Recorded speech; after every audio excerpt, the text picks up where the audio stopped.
Good evening and thank you for joining us for KREM 2 News 10 at 10, where we give you more news in less time. Let's get started and we kick things off tonight with weather. Some flurries here in the inland northwest, but things might change in the coming days. Let's get right to Chief Meteorologist Jeremy Legoo. And Jeremy, I know it's snowing in places like Schweitzer tonight. Are we going to see any more here around town?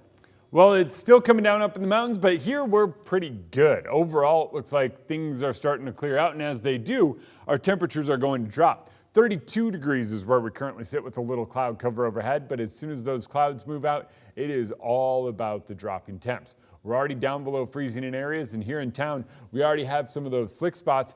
Mark was mentioning some of the mountains. Look at some of the snow coming down. Coeur d'Alene, you're still kind of in it. Haven't fully gotten out of it, and that's going to remain the case. It looks like Schweitzer is waking up to quite a bit of snow tomorrow morning. Newport, you've been in it for a while. Tooele, you're kind of on the backside of it. Still coming down at 49 as well. And when it comes to the mountains of North Idaho, even more snow. This is great news, especially if you're a skier or rider. Tomorrow, Bluebird Day. Get up early, get some of those. Whoa, why am I here? I need to get to bed. It's going to be great turns tomorrow. Nothing but beautiful skies. But tomorrow afternoon, we get a little bit of, I would say, isolated shower activity. We'll talk more of that in the full forecast. But for now, here's what you need to know. Mostly sunny the next few days and temps on the rise. Sounds good, Jeremy. Thank you very much. The saga in the Spokane City Council chambers continued tonight with more proposed changes to open forum rules on tonight's agenda. KREM 2's Cody Proctor brings us more tonight.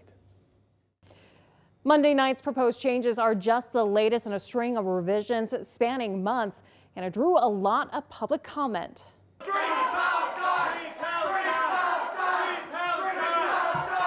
The changes stem from a November City Council meeting being interrupted by pro-Palestine protesters. The people united will never be defeated.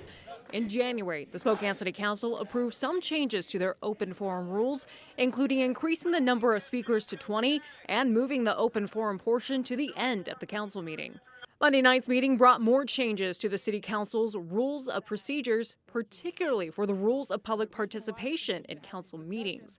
One of the night's most contentious topics was the proposed amendment by City Council President Betsy Wilkerson and Councilmember Zach Sapone about standing during council meetings. Standing is speech. I don't think anyone's denying that, but it's a speech that's protected by our First Amendment rights. While the amendment says standing is allowed, it also says it has to follow fire code and the Americans with Disability Act. Make sure it doesn't impede getting in or out of the council chambers or block the aisles and pathways, and doesn't block the view for other audience members. Later, during the meeting's open forum, audience members standing in front of others led to a tense moment in the chamber. The action is clearly there to intimidate. This is a problem. We're trying to do what's in the rules, but there are a couple people who are specifically trying to cause problems. This is not acceptable behavior here. Please, order. No outbursts in the chambers. Other public commenters wanted the open forum moved back up to the start of city council meetings. A lot of this is still lingering from that night in November, and we're still dealing with that. And I'm really sorry that it's taken so long and that we're here at this point. I agree. If nobody's happy, then we may almost be right there in the middle to accomplish other things in our city government. The proposed amendments passed 6-1. Another change made to those rules ties into elections. Essentially, no one can use a city council meeting or facilities for campaigning, whether for a political seat or for or against a ballot proposition. In the studio, Cody Proctor, KREM 2 News. Also passed by City Council tonight, an ordinance that loosens restrictions on beer gardens at special events, giving parents a little more freedom. The current policy is more restrictive than the Washington State Liquor and Cannabis Board requires. The changes go into effect in 30 days. Also new tonight, Spokane police released new photos of a teenager caught on camera smashing a downtown business owner in the head with a vase. We first reported on this story last Friday. You might remember that video. Tonight, Spokane police are still asking for help identifying the suspect. He was wearing a black hoodie and red and black pants. He was also wearing Nike shoes. If you have any information on who he is, you are asked to please call that number right there at the bottom of your screen. In less than 24 hours, voters in 15 states and the territory of American Samoa will head to the polls for Super Tuesday. Yesterday, former UN Ambassador Nikki Haley made history, becoming the first woman to win any Republican primary. But she is still far behind former President Donald Trump. Tomorrow's contest will award more than a third of the delegates in the race, meaning Trump could all but lock up the nomination with a big win tomorrow.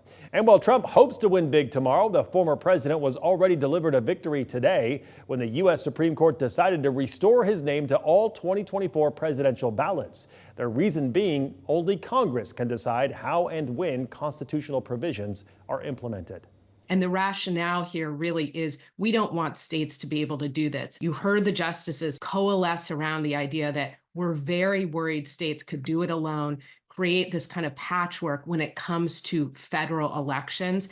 Next month, the courts will also hear arguments on whether Trump is entitled to broad immunity from prosecution for acts committed while in office.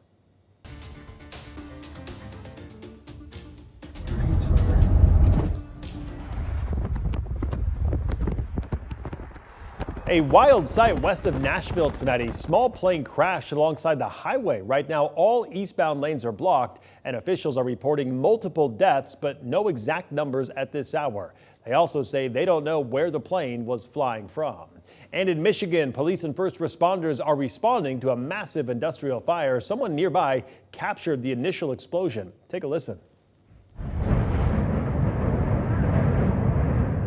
The town of Clinton was evacuated immediately after. Police posted a message on Facebook saying, quote, "We cannot stress enough the danger that is happening right now," unquote.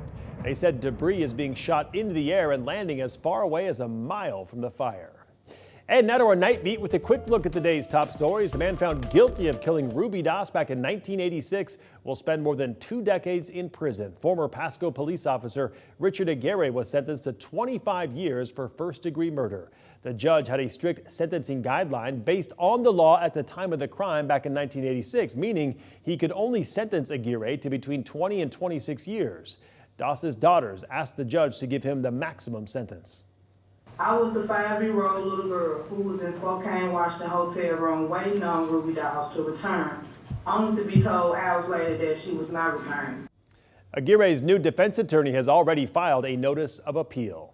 The trial of a former Idaho State trooper accused of murdering his wife began today. Daniel Howard has been out on a $1.5 million bond since December.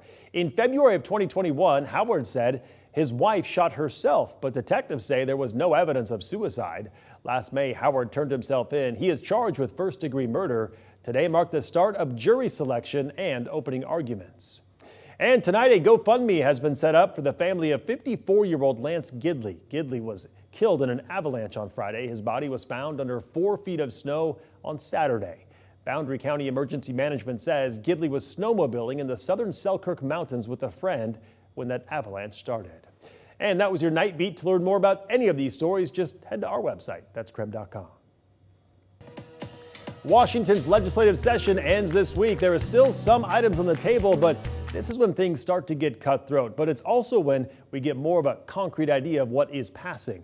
One of the big moves this week, state lawmakers are rolling back restrictions placed on police chases. This has been a hot topic across the state after it was first passed in 2021.